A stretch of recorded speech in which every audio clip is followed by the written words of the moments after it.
gaafa waa'ee Oromoo dubbachuu fi waa'ee Oromoo barreessuu qaanii turetti yakka turetti xiqqaatu ta'ee mul'atutti hayyoonni kun lamaanii fi warri biraa kacarraa biyya lixaa dhaquu carraa argatan waa'ee Oromoo barreessuudhaan waldaa qorannoo Oromoo barreessuudhaan isaan jalaa warri dhufne kun dhugatti mansalaala nu ta'anii jechuudha.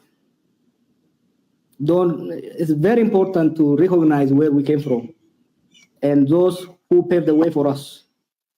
Kanafi, I just want to say thank you on behalf of my generation.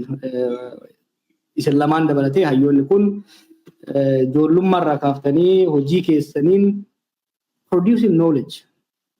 Uummata akka keenyaa ka odoo seenaa qabu seenaan isaa irraanfatame, ka osoo haqa qabu han isaa awwaalame, bara qaanii ta'e san keessatti hojjettanii asiin nu ga'uu keessaniif hedduu galatoomaa. Ammallee umrii fayyaa guutuu wajjin umriin keessan haa dheeratu. Warra akka Dr. Istaanaa fi academic path irra deemtan immoo abboota keenya kana caalaa gara fuulduraa akka hojjettan abdiin qaba. Jaallan dur waliin bifa adda addaatiin qabsaa turre Isqaa'eel, Tsaggish, Guutuu, Dr. Muhammad asirratti arguun kiyya hedduun gammada. And of course, Gurba goda kiyya immoo abbaa goda kiyya Dr. Bayaan bagan si arge. Baqqalaa Garbaa immoo jaala qaallettiiti. Baga wal agarre isa kun reunion jechumaa fi waan guddaa irraa baranna. Wal deemuun kun waan guddaa kanaan cimnee deemuu qabna. Qabxuma lamaa sadeen tokko kaasuun barbaada. Haalli Oromoon amma keessa jiru hedduun keessan dubbattanii jirtanii waan beekamaadha. Oromoon miidhaa gabalamaaf saaxilamee jira yeroo ammaatti. Gama tokkoon kallattiidhaan ajjeefama, kallattiidhaan saamama, kallattiidhaan beelaan miidhama. Oromoon sirnoota gita bittaa alagaa hedduu jala ture. Waggoota dhibba jechaa turre. Waggoota dhibba bara gabrummaa jechaa turre san keessatti namni keenya du'e walii yoo eda'ame kan waggoota 7 kanaa hin ga'u. This is not an exaggeration. This is statistical fact. Uummanni keenya sirna abbaa lafaa sirna fiudaalaa Haile Sillaasee irratti fincileet qabsootti seene. Saamichi sirna Haile Sillaasee jalatti godhame kan amma godhamaa jiruun walgituu hin danda'u.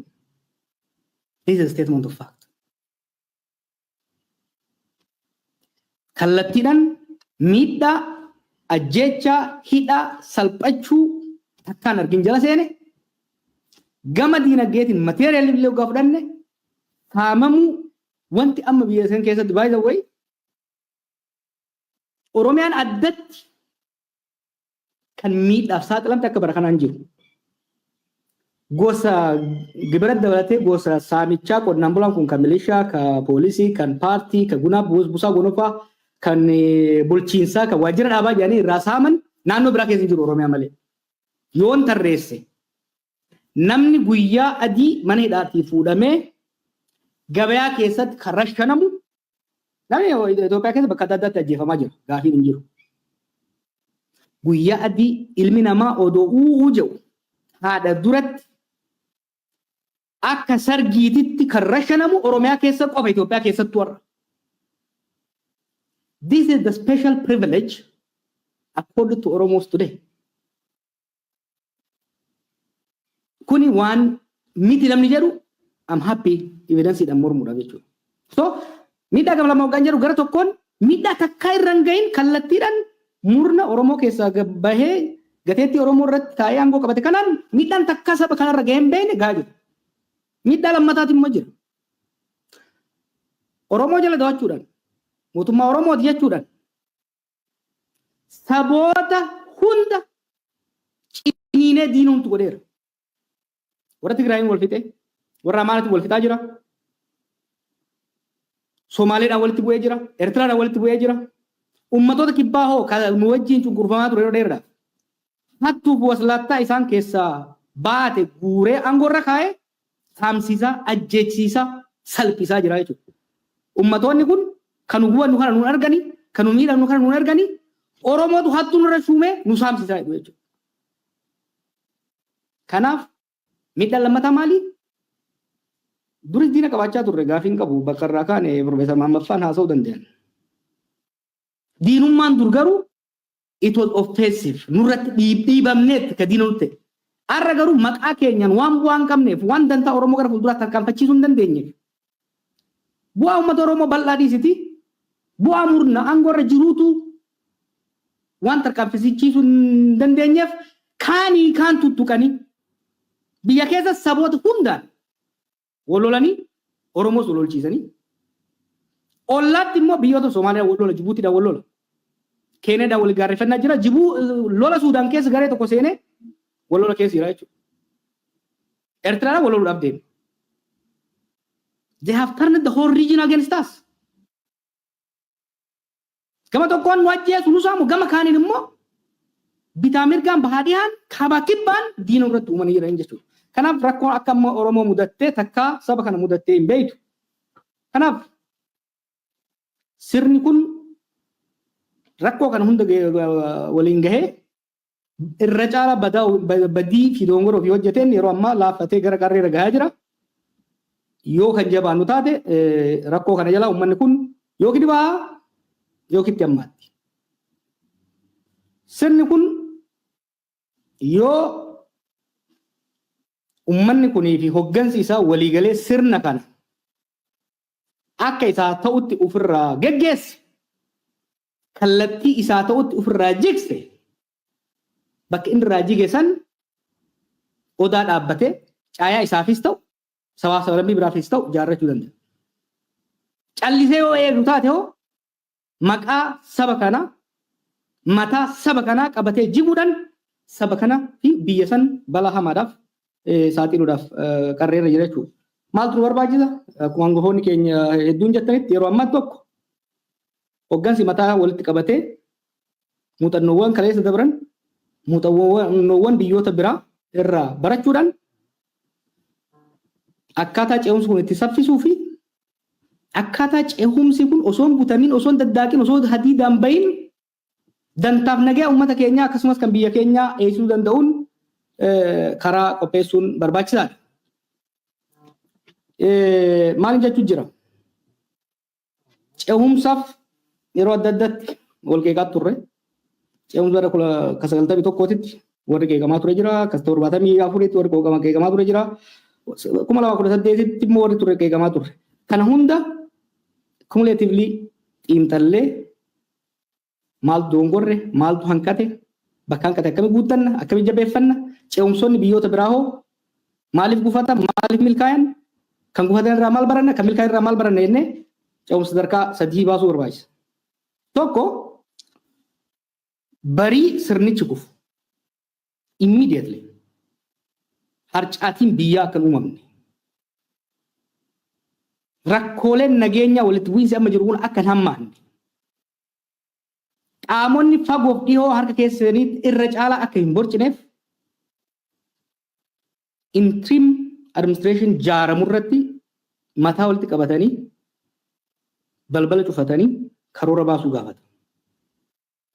An immediate post Abiy era. What I plead with you. Biyya akka malee laaffattee waan jirtuuf.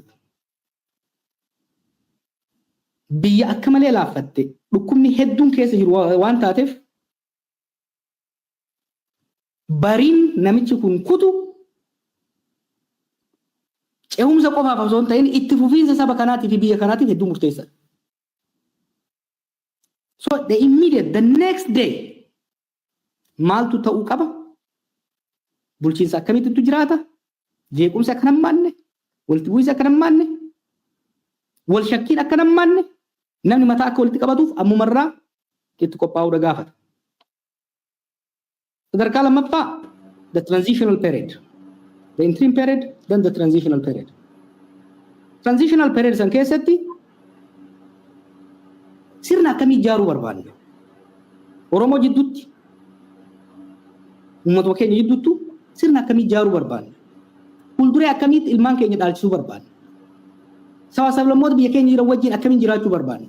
Biyyoota ollaa keenyaa wajjin akkamiin jiraachuu barbaanna? Kan jedhu yeroo heeraaf seerri imaammanni itti dibeet godhamu, itti tumamu, itti wal falmamu, itti walii dhiifamu. Kan ta'u yeroo hammamii dheeratuu qaba kan jedhus ammumarraa irratti mari'atamuu qaba jechuudha. sadaffaa irratti kan seennu filannoodha. Uummanni keenya kan qabsaa'e sirna abbaa irreetiin buluu osoo hin ta'in sirna mootummaa ofii filateen seera ofii tumateen buluudha. Kun immoo filannoo gaafata. Seera filannoo, adeemsa filannoo, yeroo filannoo kan akkamiiti kan goonu kan jedhu saniifillee qophaa'uu barbaada jechuudha. This is an urgent task. An urgent task. Wanti sirnittiin hanga ammaatu irra tureef wanni namni tokko biyya keenyas uummata keenyas goolee maqaa nu balleessee mataa nu nyaatee bakka deemeet mataa qabannee saalfannee jiraannuu fi humna qabaatee biyya bulchaa waan jiruuf aangoo qabaateeti miti. Warri gamaa gamanaa siree isaa qabatee deemuyyuu yoo gadi dhiifne wajjin banna biyyatu wajjin bada jedhee sodaatanii malee lafaan ga'uudhaaf qophiidha. San immoo they are expecting, they are awaiting from the intellectual, from the political class to provide a roadmap, a viable, convincing, reassuring roadmap qopheessuu barbaada jechuudha. Kana qofaa miti keessattuu akka Oromootitti ce'umsatti aanetu miidhama hama uummata keenya irra gahe, cabinsa hama uummata keenya irra gahe. Uummanni keenya wal dhiigse, uummata keenya akka wal dhiigsu godhan. Ummata kana waliif fayyisu, ollaa keenya waliif fayyu, walii araaramu, reconciliation guddaadha gaafa. Diinagdee laamshee, diinagdee diigame kana deebisanii ijaaruu barbaada. We need to engage in reconstruction. Kun hundaaf immoo merit based leadership, well thought out strategy qopheessuudha nu barbaachisa. Kuni waan amma televizyinii irratti kana jennu osoo hin ta'in amma waamicha wadheessuudhaaf kan asirratti affeeramne gama kiyyaan akkasumas waahillee waliin hojjedhuun waan dandeenyu hundaan waan beeynuun warra beekurraa dhaggeeffannee karoora cehumsaa uummata keenyaa fi biyya keenyaaf ta'u. Uummata keenyaa fi biyya keenyaaf kophaa keenya osoo hin ta'in immoo sabaaf sablammoota bahaadhiyaa kaabaa kibba biyyoota ollaa keenyaas ta'e biyyi yeroo ammaatitti harka baay'ee keessa jira. Humnoota biyya sanirraa dantaa bitaaf mirgaa haa ta'u kaabaa kibbaa qaban wajjin